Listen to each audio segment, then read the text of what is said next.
Hello friends, welcome to my YouTube channel MNTR World. Please subscribe to my channel. So ఈరోజు ఏంటంటే నేను ఇక్కడ బఠానీ చాట్ అనేది ప్రిపేర్ చేశాను అనమాట. ఎట్లా ప్రిపేర్ చేసుకోవాలో చూద్దాం. ఫస్ట్ వచ్చేసి బఠానీస్ని మంచిగా మార్నింగ్ నానబెట్టుకోండి. ఒక 5-6 అవర్స్ అట్లా నానబెట్టుకొని మంచిగా 2 times వాష్ చేసుకోండి. వాష్ చేసుకున్న తర్వాత కుక్కర్లో వేసుకొని కొన్ని వాటర్ పోసి కొంచెం పసుపు వేసుకొని ఒక 2 విజిల్స్ వచ్చే వరకు ఉడికించుకొని పక్కన పెట్టేసుకోండి. ఇప్పుడు ఏంటంటే మనం ఇక్కడ పచ్చిమిర్చి, టమాటో అండ్ ఆనియన్ ఇవి తీసుకొని ఇక్కడ నేను టమాటోస్ని ఏంటంటే పేస్ట్ చేస్తున్నాను అనమాట. మీకు కావాలంటే టమాటోస్ని చిన్న చిన్న పీసెస్ కూడా కట్ చేసుకొని వేసుకోవచ్చు. నేను ఇక్కడ మా పిల్లలు తినేదని అలా గ్రైండ్ చేశాను అనమాట. అండ్ ఇక్కడ మనం ఇందాక ఉడకబెట్టిన బఠానీస్ని మంచిగా మెత్తటి పేస్ట్ లాగా గ్రైండ్ చేసుకోవాలి. ఇవి గ్రైండ్ చేసే ముందు ఏంటంటే మనం కొన్ని బఠానీస్ తీసి పక్కన పెట్టుకోవాలన్నమాట. ఇప్పుడు స్టవ్ వెలిగించి దాని మీద ప్యాన్ పెట్టి ఇప్పుడు అందులో ఒక 2 tablespoons వరకు ఆయిల్ వేసుకోండి. ఆయిల్ వేసుకొని మనం కట్ చేసి పెట్టుకున్న పచ్చిమిర్చి ముక్కల్ని అందులో వేసుకొని కొంచెం లైట్గా వేగిన తర్వాత కట్ చేసి పెట్టుకున్న ఆనియన్ ముక్కల్ని కూడా అందులో వేసుకొని మంచిగా ఫ్రై అయ్యే వరకు ఫ్రై చేసుకోండి. కొంచెం మగ్గే వరకు ఫ్రై చేసుకోండి.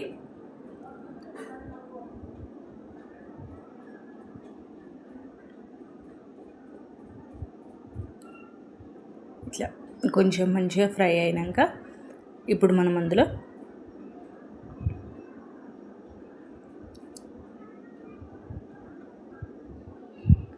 మనం రెడీ చేసి పెట్టుకున్న టమాటో పేస్ట్ని అందులో యాడ్ చేసేసుకోవాలన్నమాట.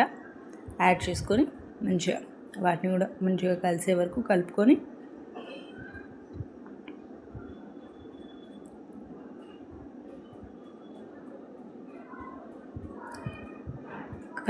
ఇప్పుడు అవి కొంచెం మగ్గాక మనం ముందుగానే రెడీ చేసి పెట్టుకున్న బఠానీ పేస్ట్ని అందులో యాడ్ చేసుకోవాలన్నమాట. యాడ్ చేసుకొని మంచిగా ఒకసారి ఇట్లా కలిపేసుకొని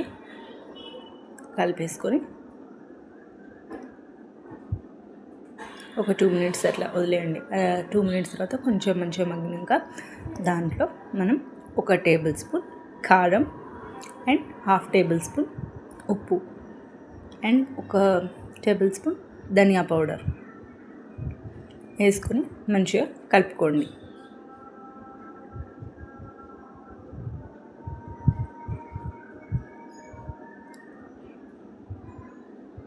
కలిపేసుకొని మూత పెట్టేయండి.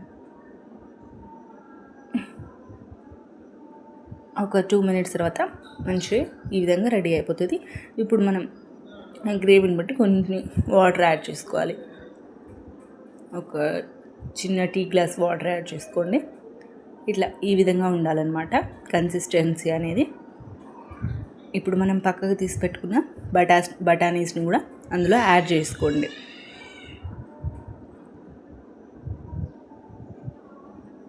ఇట్లా అన్నీ యాడ్ చేసి మంచిగా మొత్తం అంతా కలిసే వరకు మిక్స్ చేసుకోండి.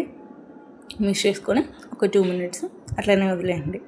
అంతే, మనకి ఈజీగా ఇక్కడ చాట్ అనేది రెడీ అయిపోయిందనమాట.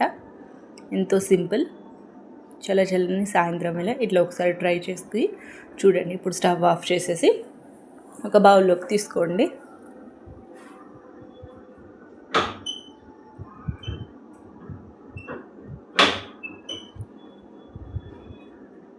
బౌల్లోకి తీసుకొని ఇప్పుడు దాని మీద చాప్డ్ ఆనియన్స్, కట్ చేసి పెట్టుకున్న ఉల్లిపాయ ముక్కలు వేసుకోండి. అండ్ ఇక్కడ నేను కొంచెం మిక్చర్ అనేది యాడ్ చేశాను అనమాట. మీకు కావాలంటే పైన పల్లీలు, వేయించి పెట్టుకున్న పల్లీలు కూడా యాడ్ చేసుకోండి. టేస్ట్ అనేది బాగుంటుంది. ఇప్పుడు మంచిగా నిమ్మకాయ పిండుకొని వేడిగా తింటే సూపర్ ఉంటుందన్నమాట. ఒకసారి మీరు కూడా ట్రై చేసి కామెంట్ చేయండి ఫ్రెండ్స్. Thank you. బాయ్.